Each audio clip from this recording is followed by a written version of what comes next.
Welcome to Behavioral Health Today, a podcast brought to you by the Triad Network.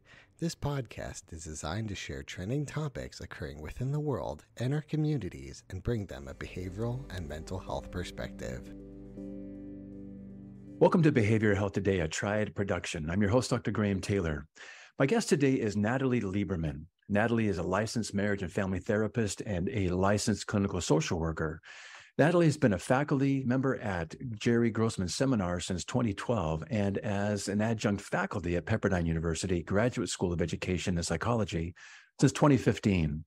In her private practice, Natalie works with an array of clients dealing with substance abuse, trauma, depression, anxiety, relationship issues, and career and life transitions.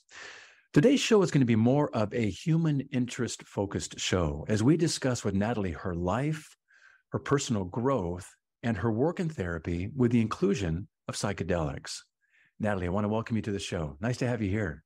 Thank you for having me back, Graham. Nice to have you back. You know, as you listeners, we've had a couple of other shows, and I'd recommend you go back and listen to those. They've always been some of our highest rated shows where people listen. And I think it's in part because of what we're going to be getting into today. I'm going to start this by saying, Natalie, my dad used to say, everyone has a story, and everyone has gone through something that's changed them. So never judge a person by the chapter you walk in on. So what we're doing as listeners today, Natalie, is we're walking into this current chapter of your life. So I'd like you to, if you could, help us understand more about your life story itself and how it pertains to you later in your life pursuing psychedelic therapy as part of your own growth and healing process.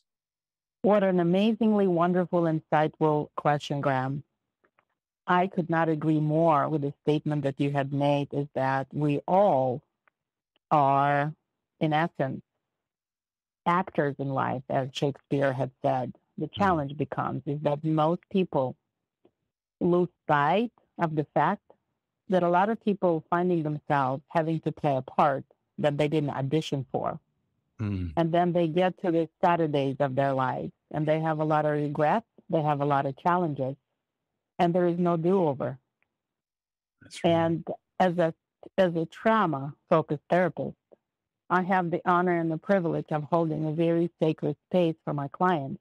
And I became very acutely aware of how much misunderstanding of what trauma is, what trauma does, and just as importantly, how unconsciously these traumatic experiences are passed down generationally. Yes. And we're not even aware that we have the tools that are available to us at our disposal to be able to understand what it is. Because if you know what you're dealing with, you're now equipped with having the tools to changing your life that is not dependent upon any extraneous circumstances. How hopeful is that? You know, I think what you're raising here right out of the gate is there is hope that we have access to these tools that can help us through things that we had no choice in having to be a part of. I sometimes when I'm working with trauma, I'll use the analogy, I'm walking down the street and I get hit by the car and that driver goes on with their lives, but I'm left to do the rehab from that.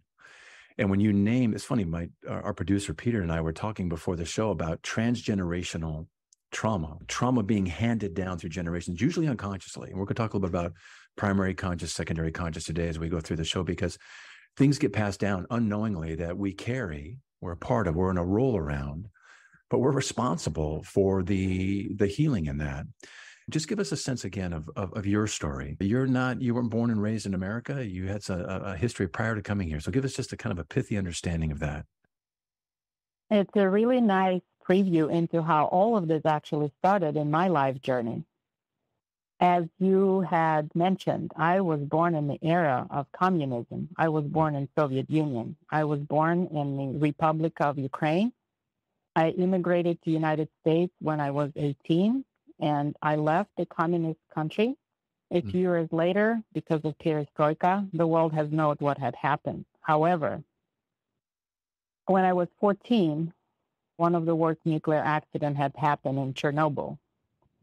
And I had experienced trauma that I wasn't aware that was traumatic. of having to be a teenager, having to experience adult unsettling worry, and this oversaturating sense of doom, and how much of that uprooted my own family life and how it impacted my entire family, my uncles, my aunts, and how many people around I have known as a child that unfortunately had very, very life-changing, dramatic, and tragic consequences of it. Having to be uprooted and living in Moscow, having undergone a lot of cultural differences, and kind of settling in and learning different culture, because we'll move to Moscow after the accident. And I find it really fascinating that right now I'm kind of vicariously reliving a different level of trauma considering the conflict. Absolutely. And it's daunting that the generational trauma of what we're talking about is kind of being perpetuated all over again. I distinctly remember, I actually wanted to be an attorney as long as I could remember. And through a series of events, that didn't happen, thankfully. And I went to UCLA. I graduated with a degree in psychology, which I initially was accepted as an economics major because I was intentional in going to law school. And then, to make a long story short, I have been fascinated by the concept of what is psyche and what is mental health. And a lot of it had to do with the fact that until I moved to the United States, I have never seen any human being that had suffered with persistent mental illness.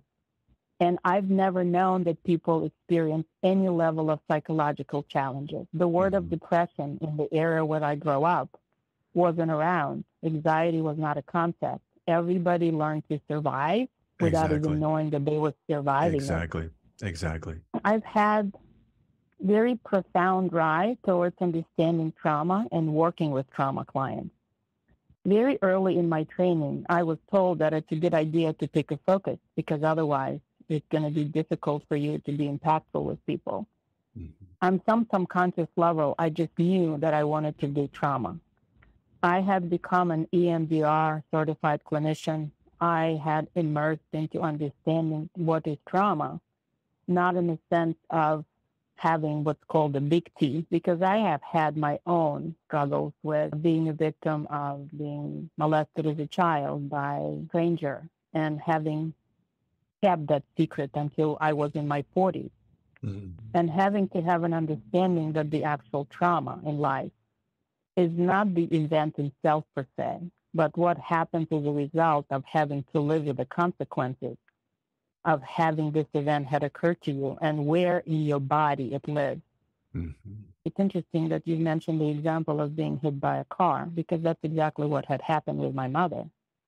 About 17 years ago, my mother was walking her dog at 8 o'clock in the morning, was hit by a car, and as a result had triple brain surgery. And it's a miracle that she's alive.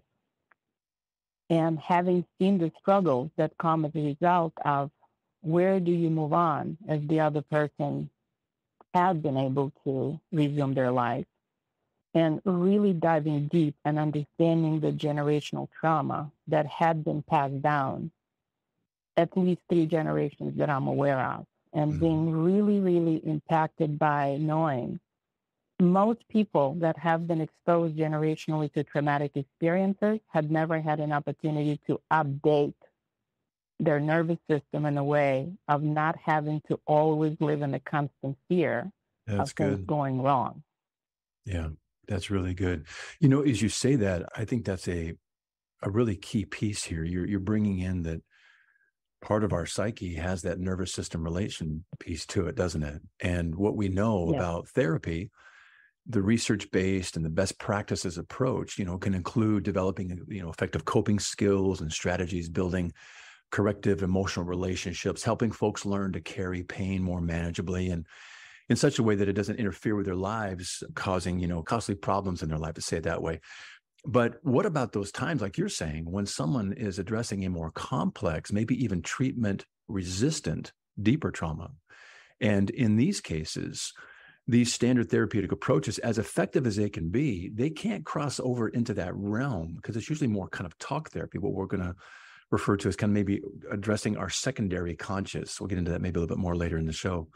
But as effective as they can be, they don't cross over into the realm where trauma is really held. And as a result, some, folks could be left with their trauma and the torment and challenge of learning to live with the anguish of their experiences. And that's all nervous system related. Talk about the research you've done and maybe even some conversations you had as you were considering in your own growth, including the psychedelics as part of the process. It's a very fascinating story, which seems to be pretty much a theme of my life. Everything in my life has a fascinating mystical aspect to it. And that's why we have you on the show today. Okay, thank you. Thank you, Graham. My role is to honestly, number one, inspire people. Number two, dispel some of the myths and preconceptions. And also giving people an opportunity to understand that they have options. Mm. Psychedelic therapy by no means is a panacea. It does carry some challenges and potential consequences if people are not equipped with information that they're able to truly have an ability to understand what is the reason why I am stepping into this.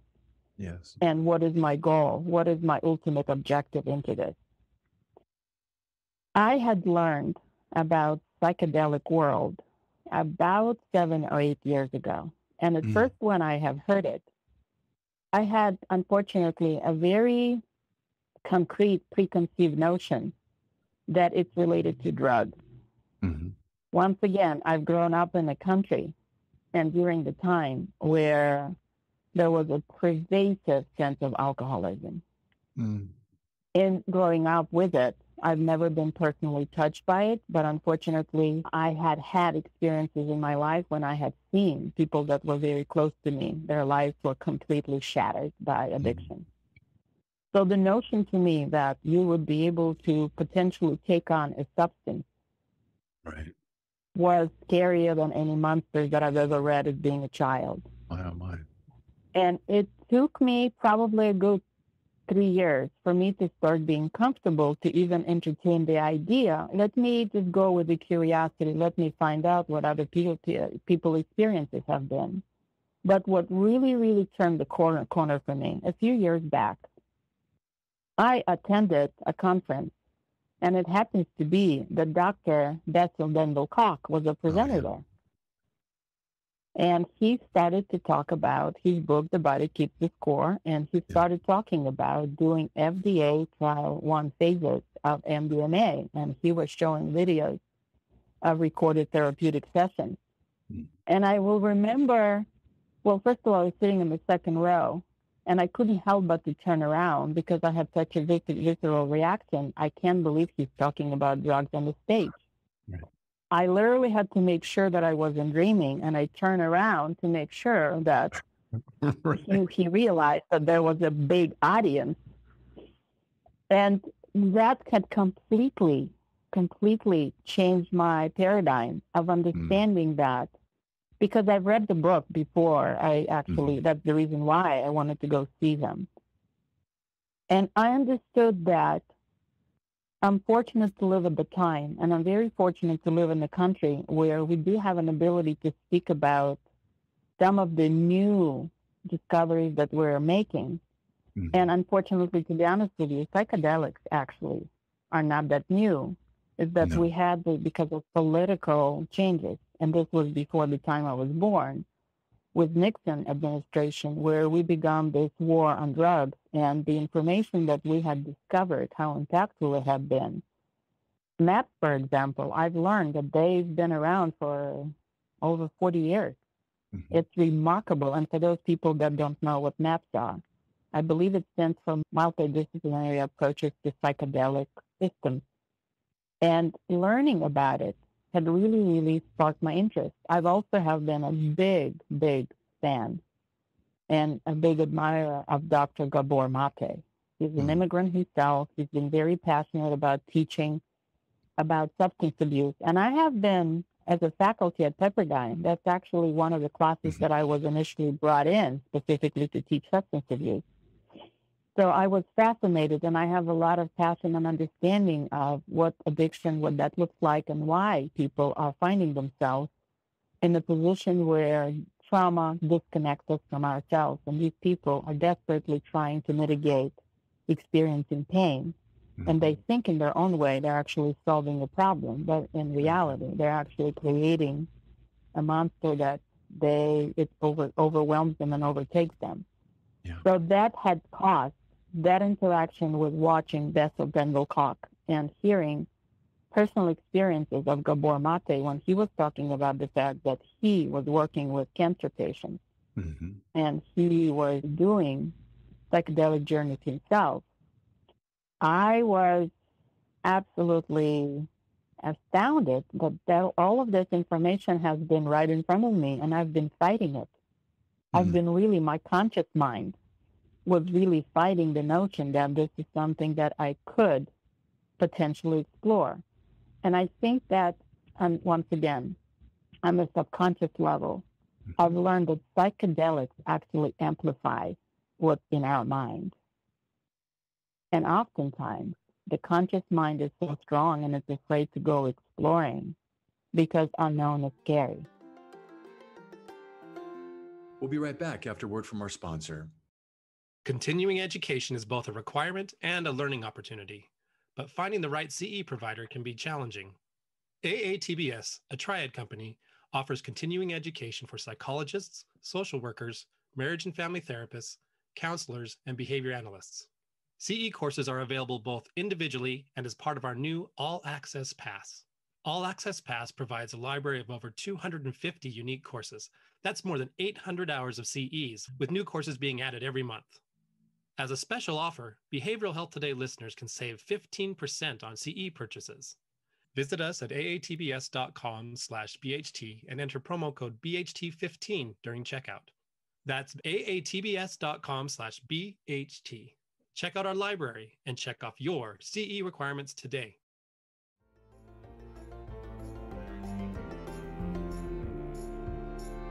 Yes. Natalie, as you talk about the medications that are available for psychedelics, we know that some of the typical ones that are being researched right now and going through trials include MDMA, psilocybin, ketamine, and also they use cannabis as well to facilitate these journeys for healing and for growth. And the idea here is that when someone goes, and I think you're right, historically, we see people kind of going on trips, if you will, like bad trips. And so we have that history of people, wigging out. But we're talking about therapy here. Psychedelic therapy is typically a therapist-directed therapy that the therapist is really actively engaged. And you're talking about how they're credentialing this, use the MAPS, that's a multidisciplinary association for psychedelic studies. So they're doing some really good credentialing around this. And I'm appreciating you bringing this into this, because it's not just some, hey, let's go, smoke some stuff and see what happens. It's not about that at all. It's very, very controlled. And the safety around it is good. You're also raising something, Natalie, I think that's really essential. We have two types of conscious, don't we? We have the secondary conscious and the primary conscious. And our secondary conscious is where we live day to day. And it's our survival mechanisms that seek to meticulously detail our reality so we can live within it. We need that part. What you're talking about in terms of our traumas, whether it's generational, handed down, or whether it's, something that we go to, that's more our primary conscious. And that's the hidden part of our conscious where these traumas live. And it operates underneath and outside of our conscious awareness, but it operates explicitly on our consciousness every single day, whether or not we're recognizing it. And what you're talking about is there's things that are held down there that we can't access simply through the standard talk therapy, as good as they are. It doesn't almost cross that blood-brain barrier, if you will, to go down to that place. And what happens with those traumatic memories, like you're saying, they're imprinted. You talked about the brain right out of the gate, which is so important. Those traumatic memories are imprinted in our sensory and emotional modes. They're frozen and they're stable, and they're unaltered by our other life experiences. That's van der Kolk's work. And then, Kessling talks about how these traumas lead to the development of what he describes as an isolated neural network. It gets stuck in our neural network, and they're real, and they get triggered, and they drive and they alter aspects of our lives that we may not even be consciously aware of. And that's what I appreciate you kind of naming here as being hopeful that these things are at play. We got to get to them to heal. But oftentimes standard therapy doesn't allow us to do it. EMDR can cross into kind of that barrier, if you will, takes down that primary conscious. Psychedelics can do it. So talk a little bit about how you found yourself going into treatment and where did you find it? A very close and dear friend of mine, as a matter of fact, this is a friend that had been a pillar of hope and strength as my mother was in induced coma for 6 weeks. So I have a very close personal relationship with this fellow, and he had shared with me that going through psychedelic experiences had profoundly impacted his life. And I knew that I could trust him because trust is a very challenging notion for somebody who had been exposed to so much generational trauma and betrayal. Trust is a notion that continues to be very evasive for a lot of people, and I recognize that the reason why I was so resisting to it is because I did not trust myself in the process. I did not know whether I'm able to have a barometer, so to speak, whether I would be able to make the decision based on what's good for me. Right. As you were talking about the differences between the primary and secondary subconscious, humans are very, very resilient. We have created a lot of shortcuts, and something like 95% of our decision-making is made because this is what makes that efficient. But oftentimes we forget that the templates have to be shed and updated. Mm-hmm. And our conscious mind is preventing us from moving on. I believe it was Rumi, the poet Rumi, who said, the snake I love Rumi.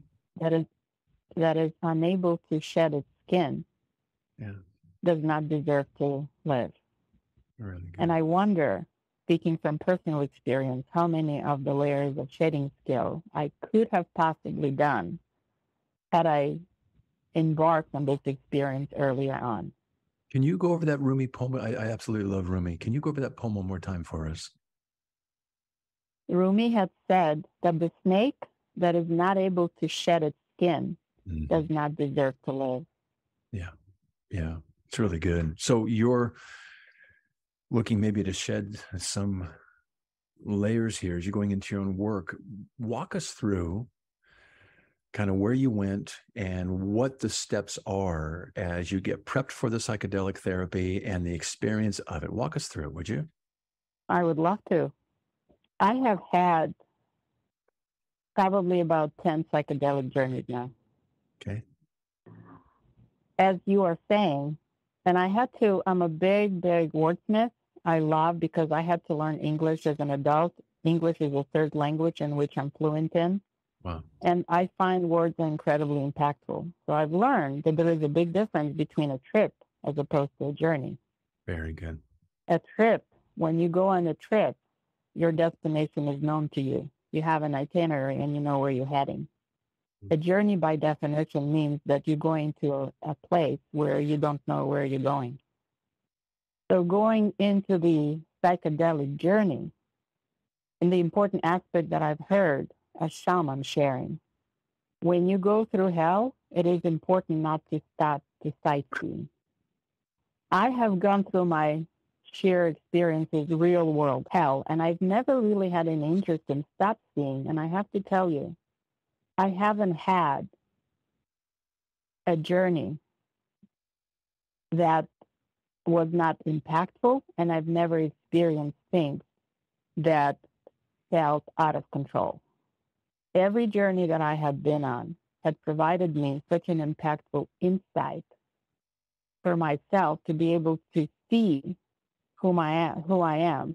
And it really is providing a very transparent experience where a sense of ego disillusion, which means that you are experiencing not a loss of self, but you're experiencing yourself outside of yourself in a way that is incredibly connecting, because what trauma disconnects us from ourselves.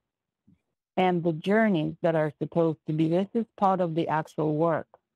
This is not how medicine is transforming us. The most impactful part of this is that how medicine is working through you, but the actual insight occurs during the integrative process Yes. because you're able to be connecting with other people through the experiences. And everything in your life has a completely different view to it. You and the insights are actually coming, in my experience, weeks and months and years after the experience. It's almost as if you're able to find a portal. And this is a portal that you never even knew existed. And that's a portal that allows you to see the world not in the very myopic type of a way, which what trauma does. We know there's some studies that have been done for one of my favorite people, Dr. Andrew Huberman. I'm a big fan of the neuroscientist, and I've delved into understanding of the brain and the eyes. It's understanding of giving you an opportunity for your body to experience the world in a safe place. And now all of a sudden, your view opens up and you're not seeing the world in a myopic view, which is the fight, or flight response. That's what happens biologically because that's what is essential for survival. It allows you to have a panoramic view. And all of a sudden, you don't have a sense of apprehension, the rigidity that unfortunately we know that occurs with people that are struggling with depression and anxiety and alcoholism and obsessive conditions that a lot of people kind of get stuck in. This is what it allows you to do. It allows you, for the first time in your life, it allows you to experience a perspective, to look at yourself from the outside that you've never had been able to experience. Yes. I love the idea that when we go through trauma, little do we know, but we are disconnecting from a number of things, including disconnecting from our true self. And part of what we have available to us is the ability to heal. And the healing in this place is a reconnection process, isn't it? With our true self that maybe we hadn't understood before, and maybe being able to stand outside of ourselves and watching that integrative process take place. When you went in for your sessions, in terms of each of the journeys, what medication did you take, and how long is a typical journey in each of those sessions?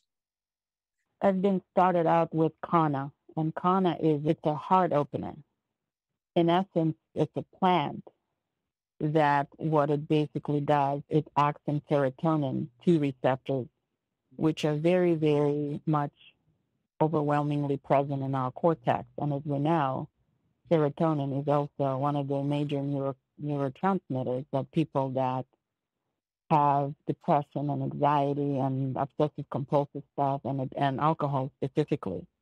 It's very much part of our experiences. And what we know is that the last kind of breakthrough in mental health and psychology world had occurred over 40 years ago with SSRIs.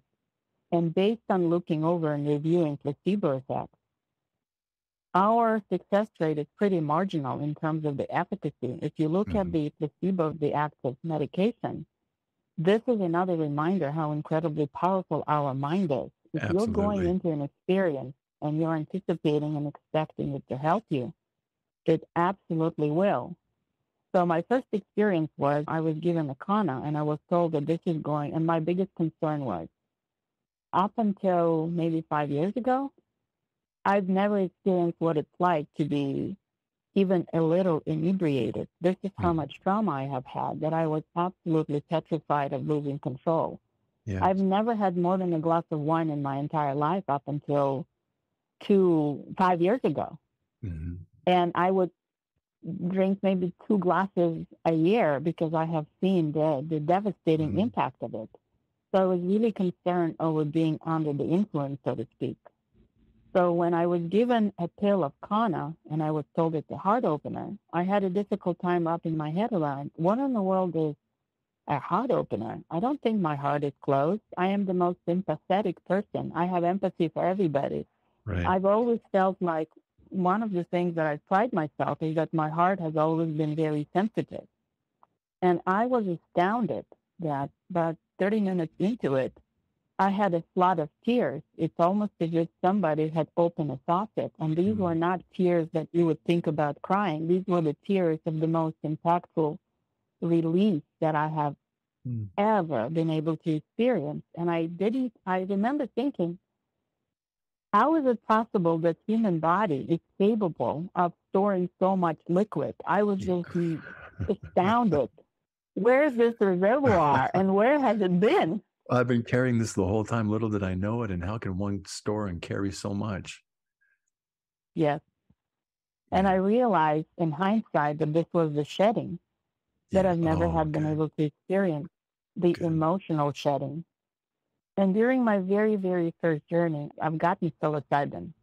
But when my first journey was very, very, now that I understand, it was only given an opportunity for me to explore the possibility that there is something that is behind the curtain. And it was up to me to ease into this transition in the way that I wouldn't get scared. And during my very first journey, I had a big epiphany is that in my life, I have always been proud that I have an incredibly high pain threshold. It started very, very early in life. As a matter of fact, when I was 13, I was in school and I felt some discomfort. They took me to a hospital, and it turns out that I had acute appendicitis. I looked mature. I was afraid to let anybody know. And they took me into a surgery. And I've never shared with my parents that they were taking me into surgery. And what they did, they gave me appendectomy with a local anesthetic. It was a profoundly painful experience. And I always worn it as a badge of honor that I have a very high pain threshold. And during my very first journey, I basically realized that our nervous system is set up in a way that pain serves a function and it's supposed to catch your attention. It's not something that you persevere, and it's not something to be proud of. It's something that you have to understand the function of it, and I never have. But I've learned that from my great parents. I learned it from my parents. And it was so profound and so impactful that I realized that as a result of that handling or mishandling pain, I ended up having an autoimmune disorder. And interestingly enough, my autoimmune disorder has to do with thyroid, and thyroid is one of the most vital organs that is a shield. It's supposed to protect you. And I realized that I worn my shield out. Got it. And at the end, and the journey is about anywhere from 6 to 8 hours. And I started getting the most intense headache that I have ever recall having in my life. And the pain was so intense that I honestly felt as if the brain is somehow going to seep out of my ears. And I said, okay, I got it. I have an insight that pain is supposed to be dealt with. You're not supposed to be proud of it. So your role is to deal with it. So this is my lesson. My lesson is to start seeing what am I going to do with it. And I did ask for medication, and it dawned on me probably about 10 minutes into it, is that medication is not the way to deal with pain because that would be numbing it. It's on my own journey to recognize how do I process it in a way without to stuff it down, that I have to work through it. And I remember that I teach my clients the tapping, the emotional freedom technique. So I tapped my way out of pain, and I fell asleep. And while I was sleeping, I had the most profound pain in my wisdom teeth, only to wake up in the morning and to realize that my wisdom teeth were extracted when I was a teenager. So I realized that night I grew wisdom, and I literally did. And those kind of insights have been incredibly. This is just my first preview into how much of things have always been part of our experiences, but I personally had never been able to see a side of my own life because it wasn't something that I was aware of. I love the idea that you're talking about this myopic view we have of life. Little do we know we have it. It's almost like the aperture begins to open up in ways that we never anticipated, and nor being expectant of the things that we would see or being revealed to us as we go into that. Body related things, history, pain we've been carrying, and just how much water one person can carry in terms of some of the tears and that are about a shedding and a release. I know we've got a few minutes left here on our show. I want to talk a bit about how is that the awarenesses secondary to the journeys. How has it impacted your life, and how has it maybe changed some things in the way you journey through life just on a day-to-day basis? It changed everything about me and my relationship with myself and my relationship with other people. And most importantly, it had impacted me as a therapist in a way that I never anticipated possible. First of all, I did not realize how much controlling tendency I had had. And the controlling tendency did not show up in a way of necessarily bad for other people. It was really coming from a perspective of care and perspective of, you don't have to have your pain. Let me rescue you. Let me show you how to do it so you don't have to experience some of the same challenges. And it made me realize that everybody has their own journey. Everybody has their own process. You can really provide people with a lot of tools and information, but until they're ready to step in and to start being the architects of their own lives, it's not something that you're able to really impact. You can try to create your own experiences with it, hopefully that people will know that it's out there and it is available. And I was asked this question not long ago by one of my former students who interviewed me for her project. She asked me, what do you think is the most impactful thing that you can do as a new developing clinician? And I haven't thought about that question before, because before the journey world, I would have been able to give you a list of probably, not exaggerating, 70 books that you need to read. Right. And that question really stopped me in my tracks. And I realized that what makes you being as an impactful therapist and clinician is how far along you're able to take yourself and learn from your own experiences. Yes. And that's the impact that you're able to create with others, because you can only take others as far as you're willing to go yourself or have gone yourself. Capture that right there, folks. We can only go as far as therapists as we've gone ourselves. That's exactly right. There's something in terms of almost a requirement that we do that, almost like how dare we come into relationship with somebody in a helping role if we haven't done that work ourselves first. I think it's somewhat disrespectful personally and professionally. I think but so enhanced the work when we're able to do that work for ourselves first. What a great question. What a great answer you're able to give her. What changes mostly have you seen in your life being the most impactful changes from the journeys that you've been on? And will you continue these journeys? This is my personal commitment to myself and to my own growth, to continue the journey world. I thankfully also have to thank my ancestors. If you look at the DSM-5, I actually qualify for a PTSD. I'm a classical example of it.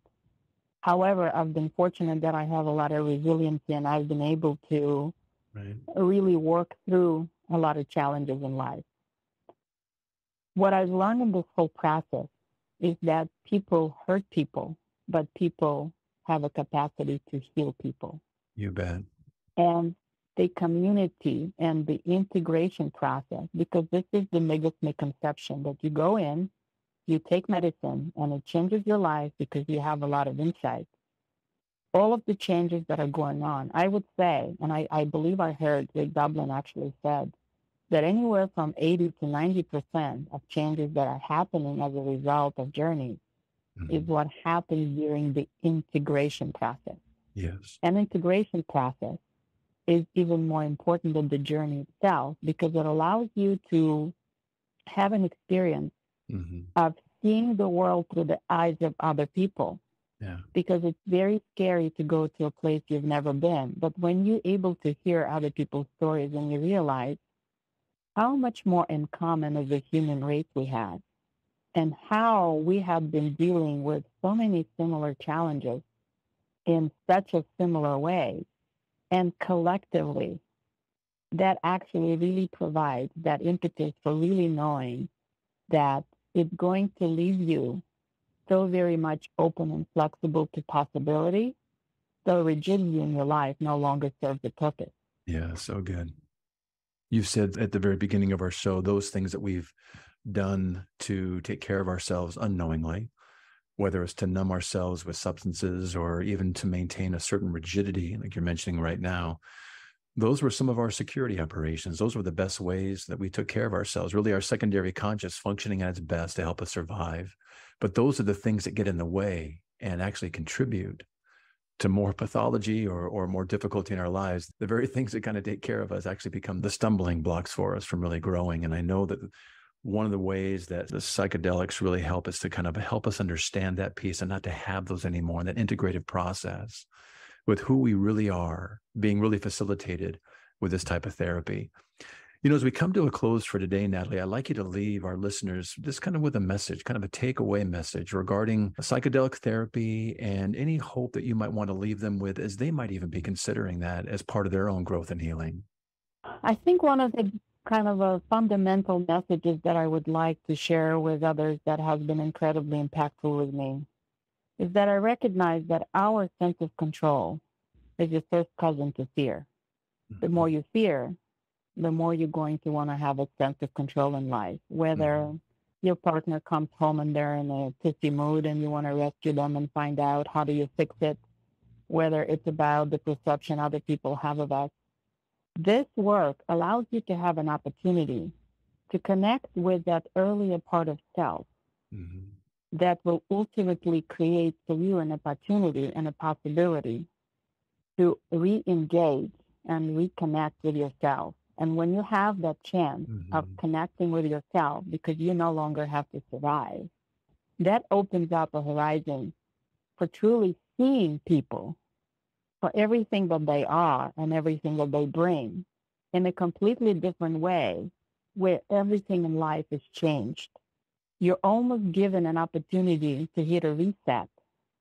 And it's something that is available to every single one of us. It reminds me of Wizard of Oz and Dorothy's story. It's always been part of our own ability to tap into. And I think that when people are possibly entertaining this idea, they do have a responsibility to be aware that setting intention and being in a group of people that are able to facilitate, and if you do encounter something frightening or scary, that you are able immensely grow from it and shed the layers of your subconscious mind, that you're able to start the healing process. I love that. I love the idea of being able to realign with our intended and created design, who we're intended to really fully be, who I am.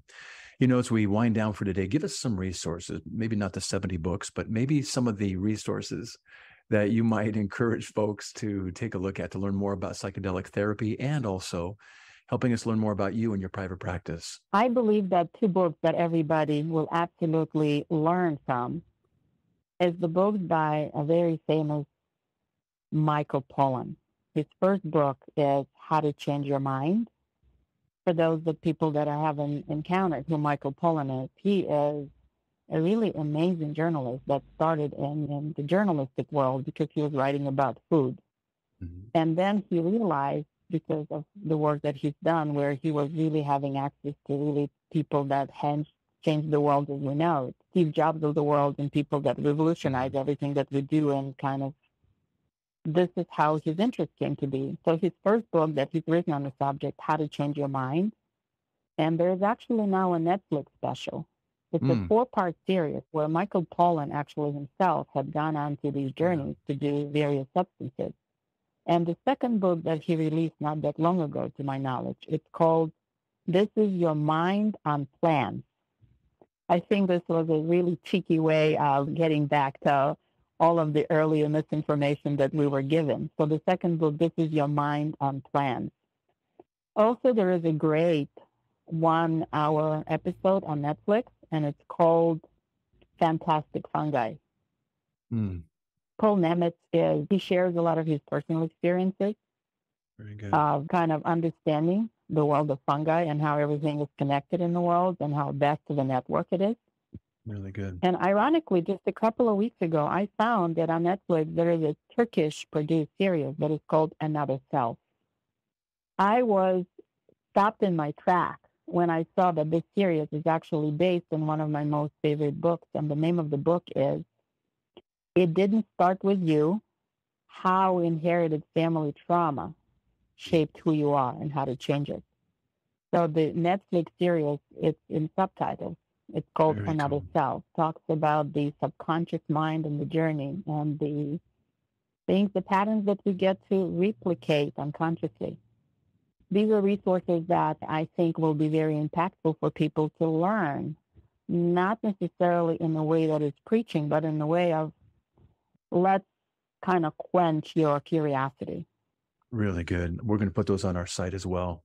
Natalie, in addition to those resources, I also want to plug the Psychedelic Somatic Institute that can be found on www.psychedelicssomatic.org. We've had them on our show before, Saj Razvi and his group doing some of the MDMA trials, doing some really good work as well. Another resource for us. Lastly, as we close, give us a resource on how folks listening can get in touch with you through your private practice if they're interested in doing so. My name is Natalie Liberman. As you had mentioned, I have been a licensed mental health provider for over 15 years. If people can find me on Instagram, it's Insight with Natalie. Nice. And people will be able to get in touch with me by emailing me, Natalie@insightwithnatalie.com. Very good. Very good. Well, Natalie, you are very inspiring. As I mentioned before we got on the show live, I've always appreciated your level of transparency and your willingness to be just so open and candid in our shows together. And I think those words are inspiring. I think your journeys, as you continue them, are really wonderful to learn and hear about. So thank you so much for being on the show today and sharing your life and your heart with us. Thank you very much for having me back. Great to have you here. I also want to thank you, our listeners, for joining Natalie and me today, and it's always great to have you drop by. I want to remind you that this episode and its resources and all of our other shows can be found on our webpage at triadhq.com/BHT. So if you would check out our webpage, triadhq.com/BHT, and explore our archive of podcast and resource materials. Thanks again for being with us on the show, and we look forward to having you back with us next time on Behavioral Health Today. We appreciate all the support from our community, and if you like our show, one of the best ways you can support it is by giving us a 5-star rating and leaving a review. Behavioral Health Today is a podcast part of the Tribe Network, all rights reserved.